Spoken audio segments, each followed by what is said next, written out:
Christian responses to the legalization of same-sex marriage have been all over the map. Some are indifferent, some are celebratory, and others are troubled. But one thing is certain, somebody is going to have to repent. Yep, I'm talking about us Christians right now, no one else, not the Supreme Court, not even the LGBTQ community. I'm talking about us.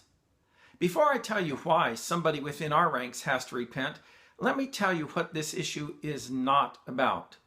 This issue is not about if we should be loving and compassionate towards LGBTQ persons.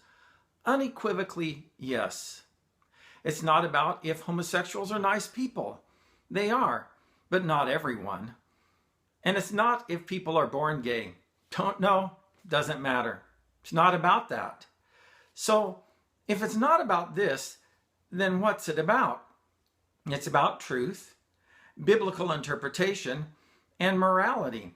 That's what this is really about. And that's why some of us Christians are going to have to repent. Somebody is going to have to repent for misunderstanding the truth. Some in our own ranks have got the definition of marriage wrong, big time, and that's no small matter. Once upon a time in America, there were people who believed that marriage was just between one man and one woman for as long as one or the other lived.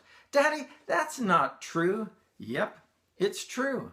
Me and Daddy still remember those days. Well, Daddy, I'm glad that nobody is like that now. Oh, there's plenty of people who still believe like that, but thankfully they're dying out. Those people say a lot of mean things and tell lies. You see, somebody is wrong in a big way about the true definition of marriage. So if the new definition is right and you still hold to the old way of thinking, then you believe a lie. Just like the old timers who thought that men and women of different races shouldn't marry. You see, those folks needed to repent, didn't they? Because they believed a lie. So if the new definition of marriage is true and you think otherwise, then you need to repent too because you believe a lie. There's no way around it. Somebody is going to have to repent. Christians who believe only in natural marriage or those who believe in the new definition. Somebody's wrong, really, really wrong. So if you think it's important to believe only what's true, then somebody has to repent. Not only does somebody have to repent for misunderstanding the truth, but also misinterpreting the Bible. Those passages that teach homosexual sex is immoral and sinful have been misinterpreted right from the get-go if the new definition of marriage is correct. And if the new definition of marriage is correct, then it wasn't until our generation that we figured this out and started interpreting the Bible properly. And if this is the proper interpretation of the Bible, then Christians who think the old-fashioned way need to repent for misinterpreting the Bible and teaching falsely.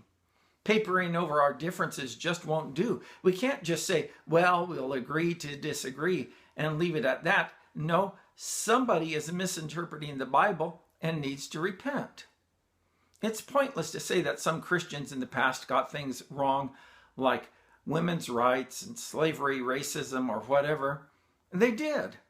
And that's why sometimes even Christians need to repent for what they believe. But just because some Christians were wrong about those things doesn't mean that they're wrong about this thing. One thing is, however, unavoidable. Somebody in the church is wrong. Somebody is misinterpreting the Bible, and the right thing to do when you're wrong and misinterpreting the Bible is to repent. So somebody has to repent for misunderstanding the truth. Somebody has to repent for misinterpreting the Bible, and somebody is going to have to repent for misapplying morality. Fundamentally, for us Christians, the same-sex marriage question is not a legal matter, but a scriptural and moral issue.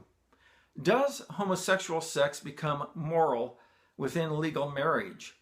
Christians need to answer this question truthfully and scripturally. Is same-sex marriage holy matrimony? The church needs to speak clearly about this. We as Christians take seriously things like this and want to glorify God, so we need to settle the question if same-sex marriage is God-honoring. If so, then every Christian who says otherwise misapplies morality. And when people misapply morality, they need to repent.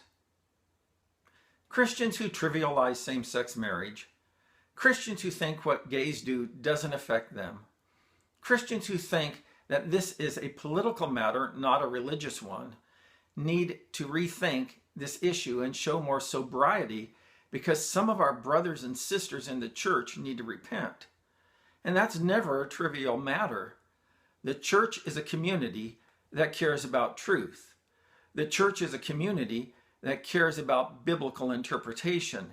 And the church is a community that cares about morality. We want to do what pleases God. So when it comes to how we respond to same-sex marriage, some within our ranks are going to have to repent. Those who trivialize it, those who celebrate it, or those who are troubled by it, we're going to have to repent. Somebody's going to have to repent. May God grant you the grace enough to repent if that's what you need to do. I pray the same for me.